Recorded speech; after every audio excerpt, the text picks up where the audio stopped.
ಎಲ್ಲರಿಗೂ ನಮಸ್ಕಾರ. Welcome to Chaitra vlogs. ನಾನು ಇವತ್ತಿನ ವಿಡಿಯೋದಲ್ಲಿ ಸಬ್ಬಕ್ಕಿ ಸೊಪ್ಪಿನ ಬೋಂಡ ಮಾಡಿ ತೋರಿಸ್ತಾ ಇದ್ದೀನಿ. ಅದು ಹೇಗೆ ಮಾಡೋದು ಅಂತ ನೋಡೋಣ. ಮೊದಲಿಗೆ ಒಂದು 6 ಮೀಡಿಯಮ್ ಸೈಜ್ ಈರುಳ್ಳಿನ ಸ್ಲೈಸ್ ಆಗಿ ಕಟ್ ಮಾಡಿ ಹಾಕ್ಕೊಂಡಿದ್ದೀನಿ. 1.5 ಕಪ್ನಷ್ಟು ಕಡಲೆ ಹಿಟ್ಟನ್ನು ಸೇರಿಸ್ಕೊಳ್ತಾ ಇದ್ದೀನಿ. ಕಡಲೆ ಹಿಟ್ಟಿಗಿಂತ ಈರುಳ್ಳಿ ಜಾಸ್ತಿ ಇದ್ದರೆ ತುಂಬ ಕ್ರಿಸ್ಪಿಯಾಗಿ ಬರುತ್ತೆ ಬೋಂಡ. ಹಾಗಾಗಿ ಇಲ್ಲಿ ಜಾಸ್ತಿ ಈರುಳ್ಳಿನ ಹಾಕ್ಕೊಂಡಿದ್ದೀನಿ. ಒಂದು ಕಡ್ಡಿ ಕರಿಬೇವಿನ ಸೊಪ್ಪನ್ನು ತೊಗೊಂಡು ಈ ರೀತಿ ಸಣ್ಣದಾಗಿ ಕಟ್ ಮಾಡಿ ಸೇರಿಸ್ಕೊಳ್ತಾ ಇದ್ದೀನಿ.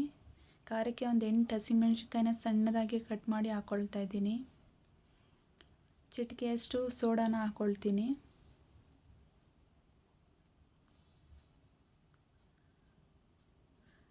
ಒಂದು ಸ್ಪೂನಷ್ಟು ಅಕ್ಕಿ ಹಿಟ್ಟನ್ನು ಸೇರಿಸ್ಕೊಳ್ತಾ ಇದ್ದೀನಿ. ಅಕ್ಕಿ ಹಿಟ್ಟು ಹಾಕ್ಕೊಳ್ಳೋದ್ರಿಂದ ಬೋಂಡ ತುಂಬ ಕ್ರಿಸ್ಪಿಯಾಗಿ ಬರುತ್ತೆ. ಹಾಗಾಗಿ 1 ಸ್ಪೂನಷ್ಟು ಅಕ್ಕಿ ಹಿಟ್ಟನ್ನು ಹಾಕ್ಕೊಳ್ತಾ ಇದ್ದೀನಿ. ಇಲ್ಲಿ ಸಬ್ಬಕ್ಕಿ ಸೊಪ್ಪನ್ನು ಸಣ್ಣದಾಗಿ ಕಟ್ ಮಾಡಿ ಸೇರಿಸ್ಕೊಳ್ತಾ ಇದ್ದೀನಿ. ಇವಾಗ ರುಚಿಗೆ ತಕ್ಕಷ್ಟು ಉಪ್ಪನ್ನು ಹಾಕ್ಕೊಂಡು ಇದನ್ನು ನೀಟಾಗಿ ಮಿಕ್ಸ್ ಮಾಡ್ಕೊಳ್ತೀನಿ. ನೀರು ಹಾಕ್ಕೊಂಡು ತುಂಬ ಗಟ್ಟಿಯಾಗಿ ಇರಬಾರ್ದು, ತುಂಬ ತೆಳ್ಳಗೂ ಇರಬಾರ್ದು, ಮೀಡಿಯಮ್ ಆಗಿ ಮಿಕ್ಸ್ ಮಾಡ್ಕೊಳ್ತೀನಿ. ಇದನ್ನು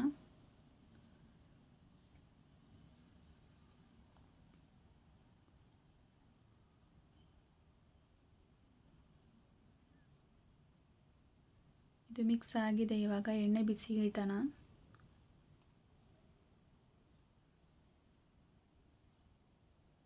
ಎಣ್ಣೆ ಬಿಸಿ ಆಗಿದೆ. ಇವಾಗ ನೀಟಾಗಿ ಹಾಕ್ಕೊಳ್ತೀನಿ ಇದನ್ನು ಒಂದೊಂದಾಗಿ.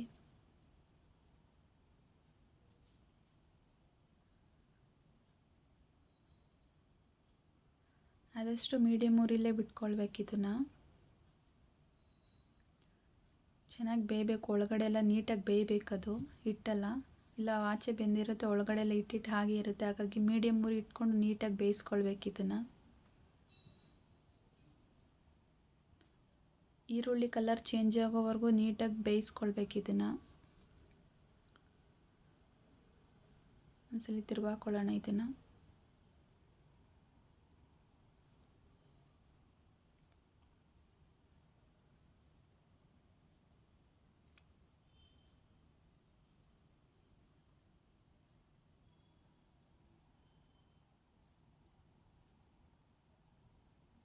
ಸಂಜೆ ಟೀ ಜೊತೆಗೆ ಅಥವಾ ಊಟದ ಜೊತೆಗೆ ತುಂಬ ಚೆನ್ನಾಗಿರುತ್ತೆ. ನೀವು ಕೂಡ ಒಮ್ಮೆ ಟ್ರೈ ಮಾಡಿ. ಹೇಗಿತ್ತು ಅಂತ ಕಮೆಂಟ್ ಮಾಡಿ ತಿಳಿಸಿ. ಹಾಗೆ ವಿಡಿಯೋ ಇಷ್ಟ ಆದರೆ ಲೈಕ್ ಕೊಡೋದನ್ನು ಮರಿಬೇಡಿ.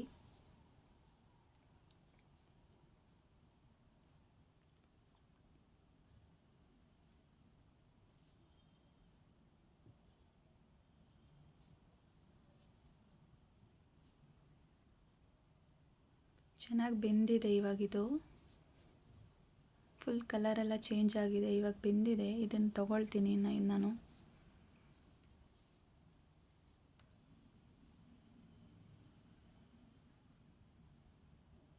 ಒಂದು ಬೌಲಲ್ಲಿ ಸರ್ವ್ ಮಾಡ್ಕೊಂಡಿದ್ದೀನಿ. ನೀವು ನೋಡ್ತಾ ಇರ್ಬೋದು ಎಷ್ಟು ಕ್ರಿಸ್ಪಿಯಾಗಿ ಬಂದಿದೆ ಬೋಂಡ ಅಂತ. ಇದಾಗಿತ್ತು ನನ್ನ ವಿಡಿಯೋ. ನನ್ನ ವಿಡಿಯೋ ಇಷ್ಟ ಆಗಿದರೆ ಒಂದು ಲೈಕ್ ಮಾಡಿ.